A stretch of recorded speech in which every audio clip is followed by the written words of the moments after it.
What happens when a team gets within one game of a championship and watches it slip away? There's a specific kind of pain that comes from losing in Game 7. It's not the disappointment of a first-round exit or the frustration of missing the playoffs. This is something completely different. This is the agony of being one win away from everything you've worked for all season, of having the finish line in sight and falling just short. The Toronto Blue Jays know exactly what that feels like after losing to the Los Angeles Dodgers in the 2025 World Series. And based on what we're hearing from the front office right now, they're not planning to let that bitter memory define them. They're planning to use it as fuel. The question heading into this offseason was never whether Toronto would be aggressive. It's how aggressive they're willing to be and what moves they're willing to make to get back to that stage.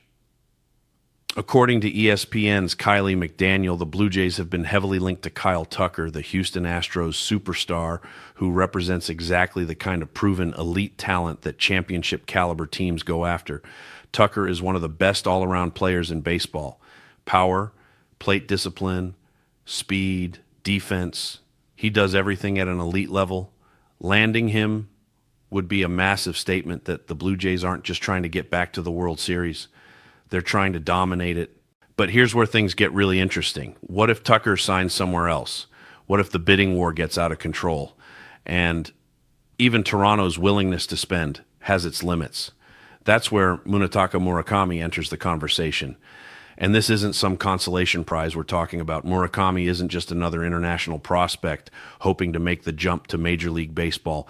This is a player who has absolutely destroyed Nippon professional baseball pitching for years. A left-handed power hitter with elite exit velocity numbers that make analytics departments drool. According to McDaniel's reporting, the Yankees are circling precisely because Murakami checks all their boxes. Age, power, bat speed, all the things they prioritize in their evaluation process. And if the Yankees are interested, you know he's the real deal.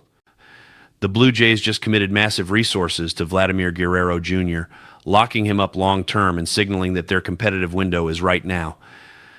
When you make that kind of investment in a franchise cornerstone, you don't sit back and hope the rest of the roster falls into place. You double down, you go all in. Murakami represents the kind of calculated risk that separates good front offices from great ones.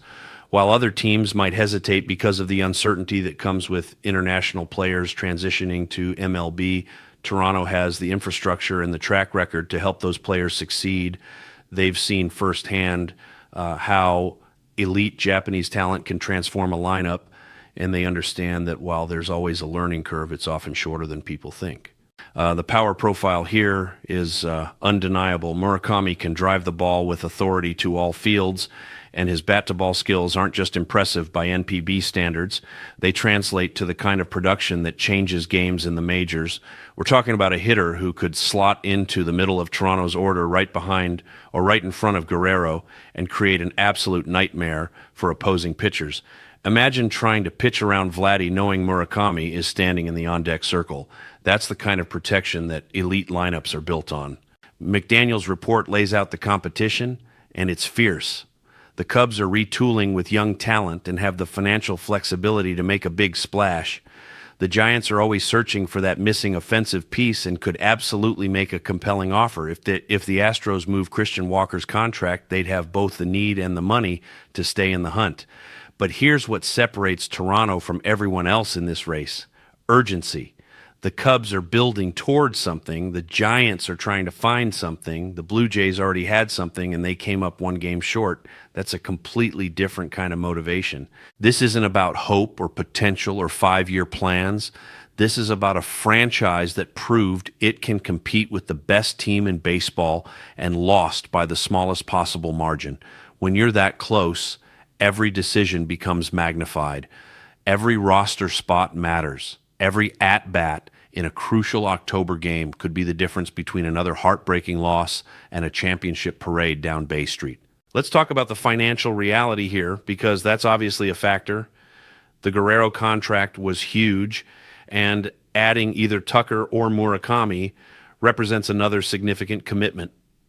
But here's the thing about being one game away from winning it all. It clarifies your priorities real fast. Toronto's front office has shown they're not operating under artificial budget constraints. when championship caliber talent is available.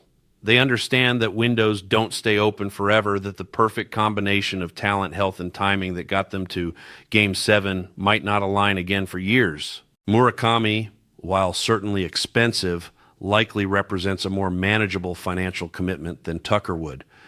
That's not diminishing his value. It's just the reality of international signings versus established MLB stars in free agency. If Toronto can get comparable production at a lower cost, that financial flexibility could allow them to address other roster needs. Maybe that's bullpen depth, maybe it's starting pitching insurance, maybe it's defensive upgrades. Either way, they'd have more options. Picture this lineup for a second. Bo Bichette setting the table at the top, Vladdy providing thunder in the middle, Murakami adding another dimension of left-handed power. That's not just good, that's potentially elite. That's the kind of offensive firepower that can carry you through the inevitable cold stretches every team faces during a 162-game season. That's the kind of lineup that makes opposing managers lose sleep.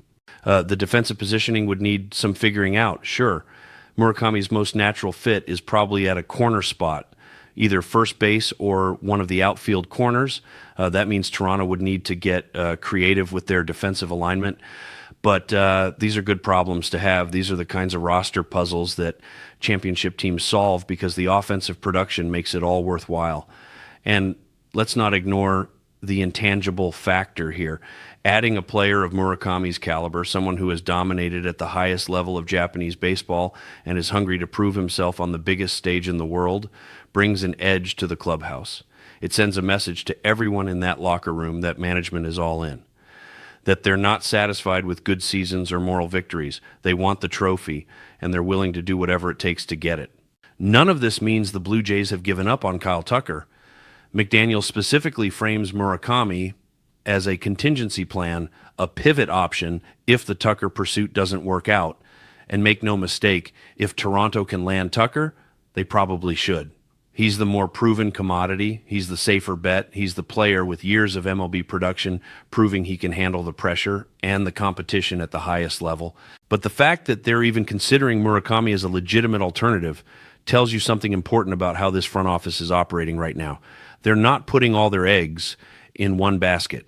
They're not going to let a bidding war for one player prevent them from upgrading the roster. They have options. They have flexibility. They have the financial resources to execute whatever plan makes the most sense. That's the mindset of a team that learned something valuable from their World Series run. They learned that talent wins. They learned that depth matters. And they learned that you can't be afraid to make bold moves when the opportunity is sitting right in front of you. The Toronto Blue Jays are at the exact crossroads every franchise dreams of reaching. They're good enough to compete for championships right now. They have the money to add elite talent, and they have a front office that understands the urgency of the moment. Whether that elite talent ends up being Kyle Tucker or Munetaka Murakami might ultimately matter less than the fact that they're aggressively pursuing both options.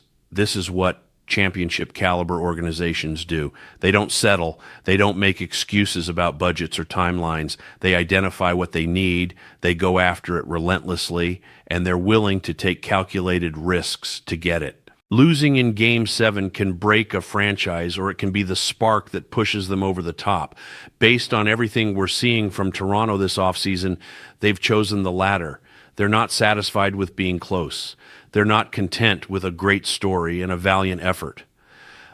They want the championship, and they're willing to do whatever it takes. Whether that means landing Tucker, pivoting to Murakami, or finding some other creative solution nobody's even talking about yet, one thing is absolutely clear. The Blue Jays are coming back hungrier, more determined, and potentially more dangerous than they've ever been. And for the rest of the American League, that should be absolutely terrifying. Drop your thoughts in the comments. Is Murakami the right move if Tucker goes elsewhere, or should Toronto hold out for the proven star? Let me know what you think.